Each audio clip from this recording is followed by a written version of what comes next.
Hi friends, welcome to Annam's Recipes. இன்னைக்கு இந்த வீடியோவில் காலிஃப்ளவர் ஸ்டஃப்டு பராத்தா, கோபி பராத்தான்னு நம்ம ரெஸ்டாரண்ட்லாம் வாங்கி சாப்பிடுவோம் இல்லையா, அது எப்படி செய்யலான்னு பார்ப்போம் வாங்க. இந்த பராத்தா, கோபி பராத்தாவில் கொஞ்சம் அப்படியே பிச்சுட்டு இந்த தயிரில் அப்படியே கொஞ்சம் தொட்டு சாப்பிட்டா அவ்வளோ சூப்பராக இருக்கும். இந்த தயிரில் நான் ஜீரகப்பொடியும் தனி மிளகாப்பொடியும் போட்டிருக்கேன், உப்பும் கொஞ்சம் போட்டு அதை தொட்டு சாப்பிட்டோம்னா அவ்வளோ டேஸ்ட்டாக இருக்கும். வேறு எந்த கிரேவியுமே வேண்டாம், சைட் டிஷ்ஷும் வேண்டாம். எங்கள் ப்ராடக்ட்ஸ் எல்லாம் யூடியூப்பில் கமெண்ட்ஸ்க்கு கீழே வந்துட்டுருக்கு. அதில் போய் கிளிக் பண்ணிங்கன்னா அதோட ரேட்டு டீட்டெயில்ஸ் எல்லாமே இருக்கும். அதை கிளிக் பண்ணி நீங்கள் வேணுங்கிற பொருளை ஆர்டர் பண்ணி வாங்கிக்கலாம். காலிஃப்ளவர் பராத்தாக்கு தேவையான பொருள் என்னென்னு பார்த்துக்கலாம்.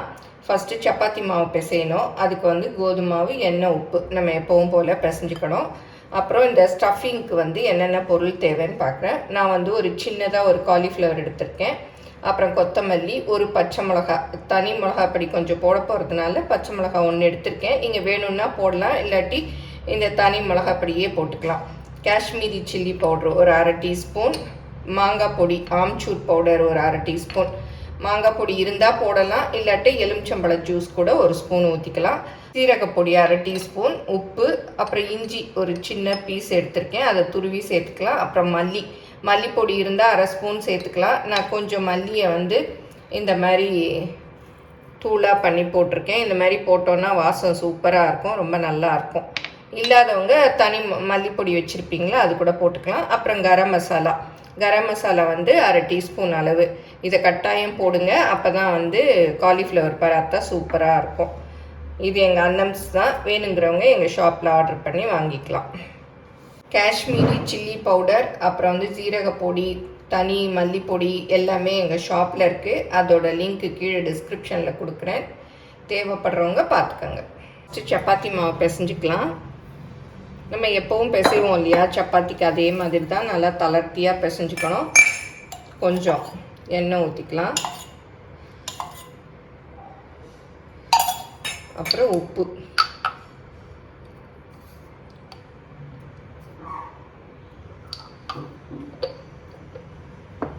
இதை நல்லா மிக்ஸ் பண்ணி விட்டுட்டு பிசைஞ்சிக்கலாம்.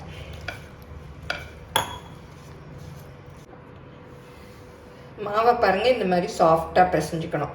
கை உள்ளே விட்டு அப்படியே சாஃப்டாக உள்ளே போகிற மாதிரி, கொஞ்சம் காயாமல் இருக்கிறதுக்கு மேலே அப்படியே எண்ணெய் தடவி மூடி வச்சிடலாம். நம்ம அதுக்குள்ளே ஸ்டஃபிங் ரெடி பண்ணிக்கலாம்.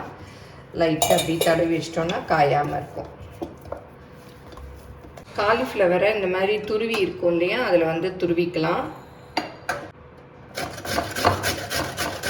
இந்த மாதிரி பூவாக எடுத்து நம்ம க்ளீன் பண்ணி வச்சிட்டோம்னா இந்த மாதிரி துருவிக்கலாம்.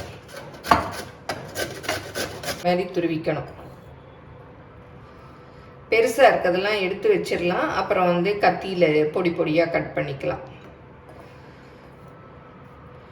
பாருங்கள் எவ்வளோ பூ மாதிரி இருக்குது. பேலியோ டயட்டில் காலிஃப்ளவர் ரைஸ் கூட இந்த மாதிரி துருவி தான் பண்ணுவாங்க. நான் ஏற்கனவே அந்த காலிஃப்ளவர் ரைஸ் கூட போட்டிருக்கேன், நீங்கள் வேணும்னா செக் பண்ணிக்கோங்க. ஏன்னா பேலியோ டயட்டில் ஆர்டினரி ரைஸ் நம்மளை மாதிரி சாதம்லாம் சாப்பிட மாட்டாங்க. அதுக்கு பதிலாக இந்த காலிஃப்ளவரை தான் ரைஸ் மாதிரி பண்ணிவிட்டு சாப்பிட்றது, இந்த மாதிரி துருவிட்டு ஆவியில் வேக வச்சுட்டு சாப்பிட்றது. அந்த ரெசிபி கூட நான் போட்டிருக்கேன், வேணுங்கிறவங்க செக் பண்ணி பாருங்கள். பேலியோ டயட்டுங்கிற பிளேலிஸ்ட்டில் இருக்குது. எல்லா காலிஃப்ளவரும் துருவியாச்சு. இப்போ கொத்தமல்லி பொடியாக நறுக்கியாச்சு, அந்த காலிஃப்ளவரும் பொடியாக நறுக்கியாச்சு, பச்சை மிளகாயும் நறுக்கியாச்சு. எல்லாத்தையும் இதில் போட்டுக்கலாம். இஞ்சியை துருவிட்டு போட்டுக்கணும், பெருசாக போட்டால் நமக்கு தேய்க்க வராது. இந்த இஞ்சி எடுத்து வச்சுருக்கேன், இந்த மாதிரி துருவியில் அப்படி துருவிட்டு போட்டுக்கலாம். இஞ்சி வேணும்னா போட்டுக்கலாம், வேண்டாதவங்க ஸ்கிப் பண்ணிக்கலாம். பொடிகளை எல்லாம் போட்டுக்கலாம். தனி மிளகாப்பொடி,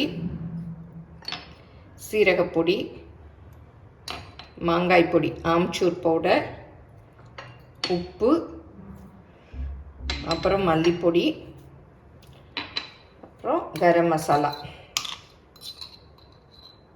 அது ஒரு 1/2 டீஸ்பூன். இது எல்லாத்தையும் நல்லா மிக்ஸ் பண்ணிக்கலாம். நீங்கள் வெங்காயம் வேணும்னாலும் பொடியாக நறுக்கி இதில் சேர்த்துக்கலாம். ஸ்டஃபிங் ரெடி ஆயிடுச்சு. மாவை நம்ம ஒரு நம்ம நார்மல் சப்பாத்தி போடுவோம் இல்லையா, அதை விட கொஞ்சம் பெருசாக இது பண்ணிக்கணும். ஏன்னா உள்ளே ஸ்டஃப் பண்ண போகிறோம். அதனால் பெரிய பெரிய பால்ஸாக உருட்டி எடுத்துக்கணும். பாருங்கள் எவ்வளோ சாஃப்டாக இருக்குது பாருங்கள் மாவு. இந்த மாதிரி இருக்கணும். அப்போ தான் நல்லாயிருக்கும் சாஃப்டாக சப்பாத்தி. இந்த சைஸ் எடுத்திருக்கேன். இதை வந்து ஃபஸ்ட்டு சின்னதாக ரோல் பண்ணிக்கணும்.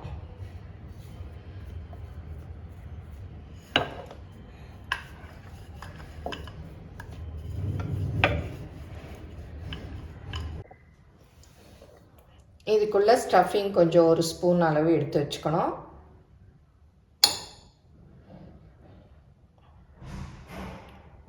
இதெல்லாம் அப்படியே வந்து நம்ம போலி செய்வோம் இல்லையா, அதே மாதிரி தான். இந்த மாதிரி செஞ்சுட்டு எக்ஸ்ட்ரா இருக்கிறத எடுத்துடலாம், இல்லாட்டி அப்படியே ப்ரெஸ் பண்ணி விட்டுடலாம். இதை நல்லா ரோல் பண்ணிவிட்டு மெதுவாக தேய்க்கணும்.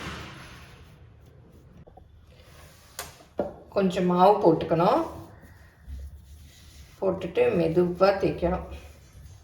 ஏன்னா உள்ளே ஸ்டஃபிங் இருக்குது. ரொம்ப வேகமாக நம்ம சப்பாத்தி தேய்க்கிற மாதிரி தேய்ச்சோன்னா பிஞ்சு வந்துடும்.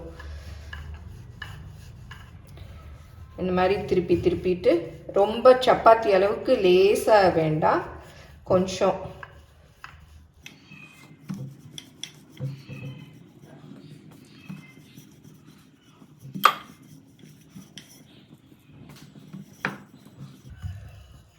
பாருங்க. இப்போவே ஸ்டஃபிங் எல்லாம் தெரியுது.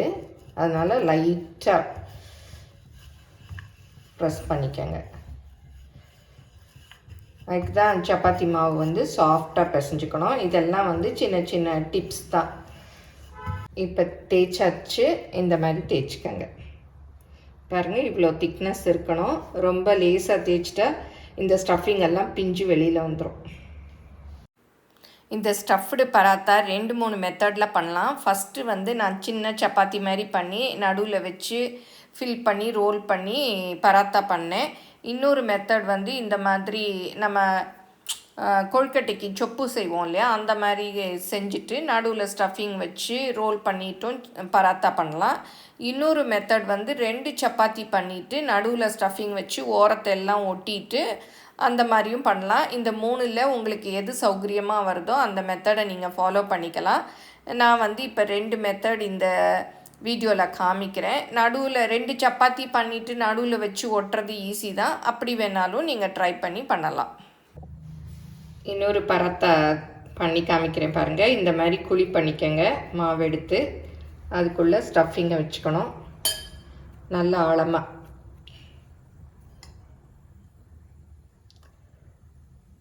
மாவு எவ்வளோ சைஸ் உருண்டை உருட்டியிருக்கீங்களோ அதுக்கேற்ற மாதிரி ஸ்டஃபிங் வச்சுக்கோங்க.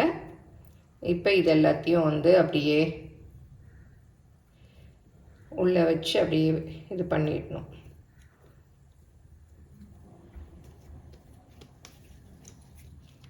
பாருங்க உருட்டியாச்சு. இப்போ மாவு போட்டு லைட்டாக ப்ரெஸ் பண்ணணும்.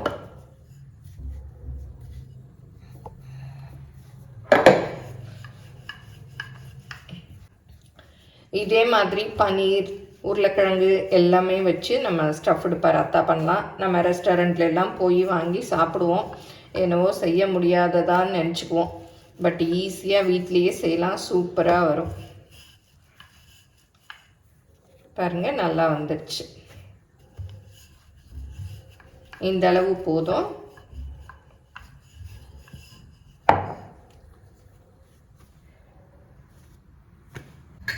இப்போ அடுப்பில் போட்டாச்சு. நெய் ஊற்றிக்கலாம். நீங்கள் என்ன வேணும்னாலும் எண்ணெய் ஊற்றிக்கலாம்.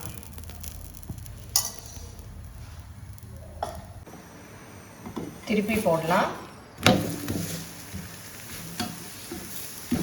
இந்த மாதிரி ப்ரௌனாக புளி புளியாக நல்லா வரணும். ரொம்ப கருகிடக்கூடாது, பொன்னிறமாக வரணும். இந்த பராத்தா திக்காக இருக்கிறதுனால நல்லா இந்த மாதிரி ப்ரெஸ் பண்ணி வேக வைக்கணும். அப்போ தான் உள்ளே வேறு ஸ்டஃபிங் இருக்குது.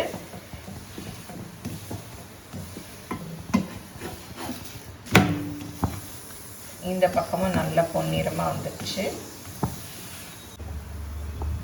இப்போ எடுத்துடலாம். கோபி பராத்தா சூப்பராக ரெடி ஆயிடுச்சு. இப்போ பாருங்கள், காலிஃப்ளவர் பராத்தா சூப்பராக ரெடி ஆகிடுச்சு.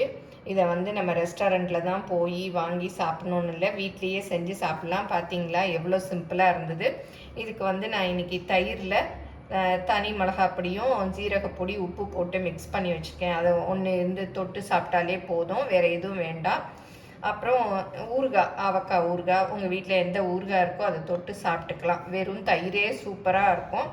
இதுதான் வந்து அந்த காலிஃப்ளவர் ஸ்டஃபிங்கில் மீதி இருந்தது. இதை வந்து நம்ம என்ன பண்ணலான்னா, ப்ரெட் இருக்குது இல்லையா, அதில் உள்ளே வச்சு சாண்ட்விச்சாக பண்ணி சாப்பிட்டுக்கலாம். மீதி இருந்தாலும் வேஸ்ட் இல்லை, அந்த மாதிரி செஞ்சுக்கலாம். இதை வந்து இந்த மாதிரி கட் பண்ணியும் சர்வ் பண்ணலாம். ஏன்னா நல்லா திக்காக இருக்கும் இல்லையா, அதனால் லஞ்ச் பாக்ஸ்க்கும் இது சூப்பராக இருக்கும். இந்த மாதிரி கட் பண்ணி பாக்ஸில் வச்சு கொடுத்து அனுப்பலாம். நம்ம நைஸாக கட் பண்ணதுனால பாருங்கள் எல்லாம் சேர்ந்த மாதிரி இப்படி இருக்குது. பெருசாக இருந்ததுன்னா நம்மளால் தேக்கவும் வராது. அதனால் அதை மாத்திரம் கொஞ்சம் கவனித்து நைஸாக கட் பண்ணிக்கோங்க. நீங்களும் சுவையாக சமைக்கணுமா, எங்கள் மசாலா பொடிகளை யூஸ் பண்ணி பாருங்கள். அதெல்லாம் வாங்கணுன்னா ஸ்க்ரீனில் வர்ற வெப்சைட்டுக்கும் வாட்ஸ்அப் நம்பருக்கும் போய் ஆர்டர் பண்ணிங்கன்னா நீங்கள் வேணுங்கிறத வாங்கிக்கலாம். இதே மாதிரி நம்ம பன்னீரில் பண்ணலாம், முட்டைக்கோஸில் பண்ணலாம், வெங்காயத்தில் பண்ணலாம், உருளைக்கிழங்கில் பண்ணலாம், நிறையா பண்ணலாம். பாருங்கள் ரொம்ப ஈஸியாக இருந்தது. இந்த மாதிரி ஸ்டஃப்டு பராத்தா பண்ணால் நமக்கு கிரேவிலாம் எதுவும் வைக்கணும்னு இல்லை, இது ஒன்று சாப்பிட்டாலே போதும். இதுக்கு வந்து ஊறுகாய் தான் ரொம்ப சூப்பராக இருக்கும். ஏன்னா இது வந்து ரொம்ப எல்லாம் போட்டிருக்கிறதுனால ஹெவியாக இருக்கிறதுனால அதை சாப்பிட்டோன்னா நல்லாயிருக்கும். இந்த பராத்தாவை எல்லோரும் ட்ரை பண்ணுங்கள். மறக்காமல் எப்படி வந்ததுன்னு கமெண்ட்டில் சொல்லுங்கள். பிடிச்சிருந்தால் லைக் பண்ணுங்கள். எங்கள் சேனலை மறக்காமல் சப்ஸ்கிரைப் பண்ணுங்கள். தேங்க்யூ.